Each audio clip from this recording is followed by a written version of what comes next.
बिस्मिल्लाहिर्रहमानिर्रहीम। अस्सलाम वालेकुम व्यूअर्स, मैं मुश्ताक खरल। हमारा एक सिलसिला चल रहा है, MA उर्दू का पेपर है असालीब नसर। इसमें मुख्तलिफ़ नसर निगारों के मुख्तलिफ़ जो असलूब हैं उसके बारे में हम पहले बात कर चुके हैं।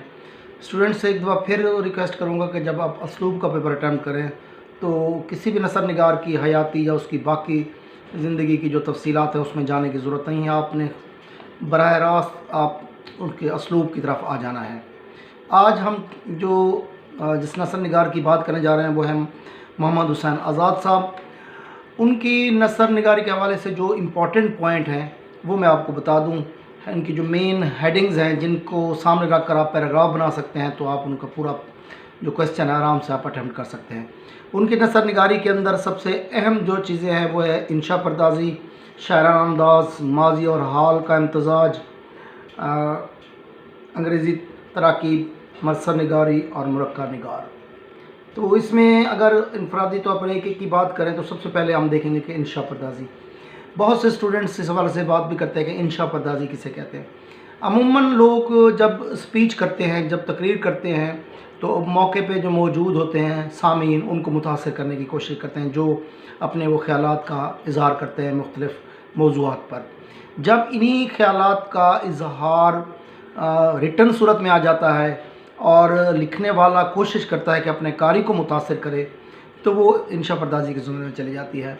तो इसमें तकरीबन आप इसको मज़मून निगारी से मिलता जुलता कह सकते हैं। इंशा पर्दाजी के अंदर किसी भी टॉपिक को आप उसके तमाम पहलू का तफसीली जायज़ा लिया जाता है और नसर निगार जो है वो अपने ख़यालात का इज़हार करता है। इसके बाद दूसरे नंबर पे शायराना अंदाज़ है। मोहम्मद हुसैन आज़ाद की ख़ास बात यह है कि उन्होंने जो नसर लिखी है, अगर कहा जाए तो उन्होंने नसर को नज़्म में और नज़्म को नसर में मदगम कर दिया है, मिला दिया है। ऐसे लगता है कि जब हम नसर उनकी पढ़ रहे होते हैं लग रहा होता है जिस तरह हम लोग नज़्म पढ़ रहे हों। तो उनका जो अंदाज़ है वो शायराना अंदाज़ है। उन्होंने ख़ास तौर पर मेट्रिकल कंपोजिशन जो होती है शायरी के अंदर उसका ख़ास कर रखा है। उसके बाद है माजी और हाल का इम्तजाज। मोहम्मद हुसैन आज़ाद ने जिन मौज़ूआत को अपने नसर में जगह दी है, कोशिश की है कि हाल के साथ साथ माजी का भी ज़िक्र करते गए हैं और बहुत खूबसूरत अंदाज में उन्होंने दोनों को आपस में मिलाया है। माजी के वाक़यात को भी और मौजूदा हालात को आपस में जोड़ के जो डिटेल है वो उन्होंने बयान की है। अंग्रेज़ी तराकीब के हवाले से कहा जाता है कि उन्होंने ऑडिसन और जॉनसन की जो नसर निगारी है उससे ज़्यादा वो मुतासिर भी थे और उनकी नसर से कुछ इंग्लिश जो तराकीब है या फ्रेजेज़ हैं वो भी लिए हैं और उनको अपनी नसर के अंदर शामिल किया है। पाँचवें नंबर पर मरसर निगार। मरसर निगार आप उस नसर निगार कह सकते हैं जो अपनी तहरीर में रंगीनी पैदा कर दे, जो अपनी तहरीर के अंदर खूबसूरती पैदा करने, उस खूबसूरती को पैदा करने के लिए वो तशबीहात का, तलमीहात का, इस्तारों का इस्तेमाल करता है। वो तमाम जो असनाद होती हैं, जो सनाए बदाए होते हैं, जो किसी भी आर्ट को, किसी भी नसर को खूबसूरत कर देती हैं, तो वो खूबसूरत बनाने वाली, जमालियाती हुस्न पैदा करने वाले जितने अनासर हैं उनको उन्होंने खूबसूरत अंदाज में अपनी नसर में शामिल किया, तो उनको एक खूबसूरत मरसर निगार भी कह सकते हैं। और आखिर में मुरक्का निगार।